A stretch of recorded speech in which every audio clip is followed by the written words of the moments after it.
क्या हो अगर मैं तुम्हें ये कहूँ कि इंटरनेट सिर्फ एक इल्यूजन है। जो तुम देखते हो वो सब कुछ नहीं होता, और जो नहीं दिखता वही असली इंटरनेट है।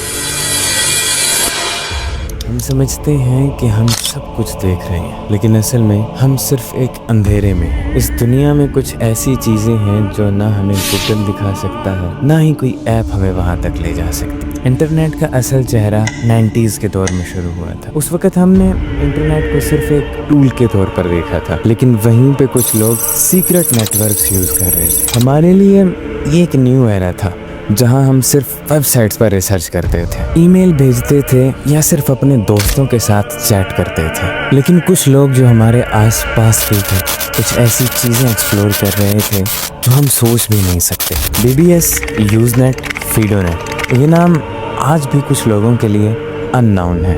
BBS, यूजनेट और फीडोनेट काफी पुराने सिस्टम्स थे जो तब यूज किए जाते थे जब इंटरनेट का स्टार्ट था। ये पब्लिक नेटवर्क्स नहीं थे, और ना ही इनको कोई एक्सेस कर सकता था, और ना ही इन्हें कभी ट्रैक करने की कोशिश की गई, क्योंकि तब के लोगों के पास लिमिटेड नॉलेज था, और ना ही वो ऐसी चीज़ों की तरफ गौर करते थे। ये वो जगह थी जहाँ पर लोग आइडेंटिटीज छुपाकर सीक्रेटली कनेक्ट करते थे, अपनी बातें करते थे और अपने डार्क सीक्रेट्स एक दूसरे के साथ शेयर करते थे। जिस दौर में हम इंटरनेट का सिर्फ बेसिक यूज करते थे, उस दौर में कुछ लोग एक अलग ही दुनिया में जी रहे थे। एक ऐसी दुनिया जहां पर सिक्योरिटीज को भी बाईपास किया जा रहा था। BBS से लेकर फीडोनेट तक हर नेटवर्क में एक डार्क साइड छुपी हुई थी। ये वो जगह थी जहां इल्लीगल एक्टिविटीज हुआ करती थी।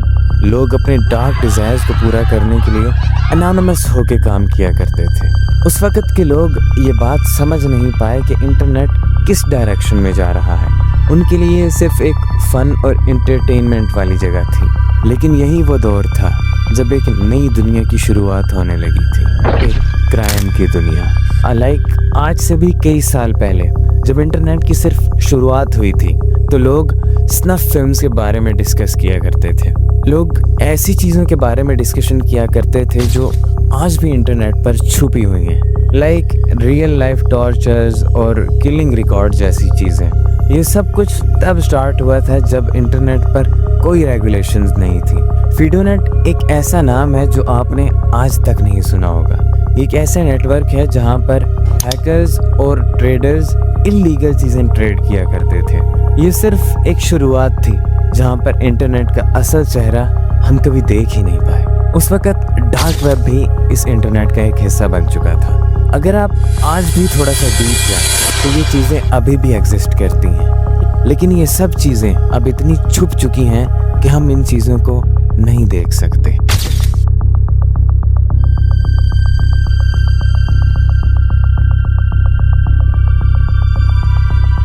नाइन्टीज़ के दौर में जब इंटरनेट की शुरुआत हो रही थी, तब एक लैंग्वेज भी साथ में जन्म ले रही थी, जो थी इनक्रिप्शन। आप सोच रहे होंगे कि इनक्रिप्शन मतलब सिंपल पासवर्ड्स जो हम अपनी फाइल्स को स्टोर करने के लिए, सेव करने के लिए यूज़ करते हैं। नहीं, ये कुछ बहुत गहरा था। एक ऐसी लैंग्वेज थी जो इस दुनिया के लिए एक सीक्रेट डोर बन चुकी थी। आपको याद है जब हम अपने कंप्यूटर्स पर पासवर्ड सेट किया करते थे, लेकिन ये एक बहुत छोटी सी चीज़ थी। ये असल इनक्रिप्शन नहीं थी। लेकिन जब लोग सीक्रेट मैसेजेस, इल्लीगल ट्रेड और हर चीज़ को इनक्रिप्ट करना शुरू हो गए, तो दुनिया के एक नया एस्पेक्ट सामने आया। इंक्रिप्शन एक तरह की हिडन की बन चुकी थी जो सिर्फ उन लोगों के पास थी जो इसको समझ सकते थे। इंक्रिप्शन ने इस दुनिया को एक नई रियलिटी दी कि कोई भी आपके पर्सनल मैसेज और ट्रांजैक्शन नहीं रीड कर सकता। tor जैसे नेटवर्क ने लोगों को आइडेंटिटी छुपाने का एक नया तरीका दिया, लेकिन आने वाले दौर में इस सिक्योरिटी का बहुत बड़ा डार्क साइड सामने आने वाला है।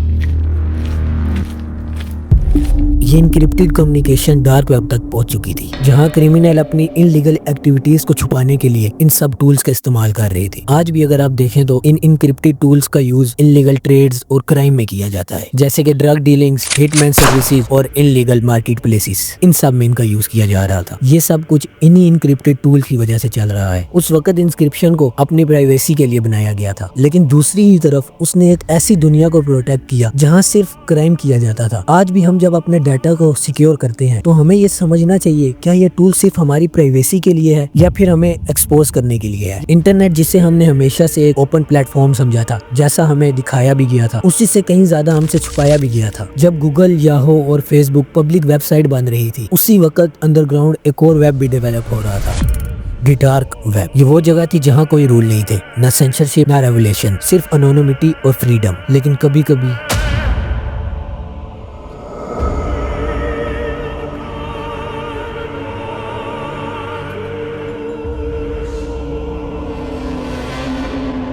लोग टोर ब्राउजर का यूज करके एक ऐसी वेबसाइट पे जा रहे थे जिसका नाम .com नहीं .onion होता था। 2002 में टोर ब्राउजर को लॉन्च किया गया, जिसका अल्टीमेटली मकसद था फ्रीडम ऑफ स्पीच को सपोर्ट करना। 2009 के बाद सिल्क रोड जैसे ब्लैक मार्केट प्लेसेस ने इसको इलीगल ट्रेड्स का हब बना लिया। सिल्क रोड एक डिजिटल बाजार था जहां आप ड्रग्स, फेक पासवर्ड्स और हैक्ड क्रेडिट कार्ड्स, मतलब सब कुछ वहां से आप ले सकते थे, और पेमेंट सिर्फ बिटकॉइन। डार्क वेब कोई एक जगह नहीं, ये पूरा का पूरा एक नेटवर्क है जहाँ farms, chat room, hitman services और यहाँ तक कि लाइव टार्चर स्ट्रीम्स तक की भी डिस्कशन होती है। ये वो दुनिया थी जहाँ लॉ एनफोर्समेंट की आंख तक नहीं जा सकती थी। यहाँ सब कुछ इनक्रिप्टेड था, ना कोई नाम, ना कोई चेहरा, सिर्फ डील्स और डार्कनेस।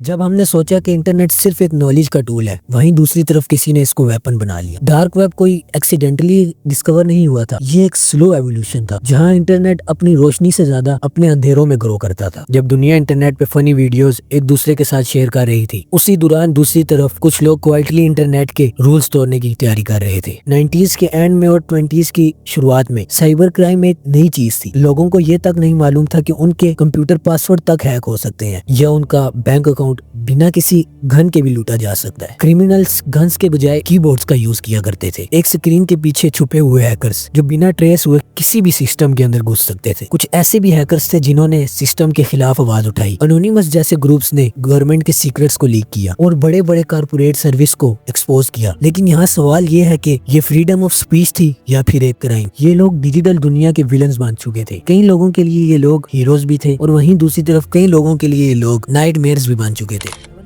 एक ऐसा नाम था जिसे FBI ने मोस्ट वांटेड डिक्लेयर कर दिया था। उसने सिर्फ सिस्टम ही हैक नहीं किए, बल्कि उसने ये बात प्रूव की कि ह्यूमंस ही सबसे वीक लिंक्स होते हैं। माफिया बॉय सिर्फ 15 साल का लड़का था और उसने याहो, डेल और CNN जैसे बड़े बड़े प्लेटफॉर्म क्रैश कर दिया था। एक टीनएजर ने दुनिया के बिगेस्ट नेटवर्क को रोक दिया। ये सिर्फ एक हेडलाइंस नहीं थी, बल्कि ये एक नए जमाने के क्राइम्स थे। ये सिर्फ एक शुरुआत थी, एक साइलेंट वॉर की शुरुआत, जहाँ हर क्लिक, हर लॉगिन एक रिस्क बन गया था।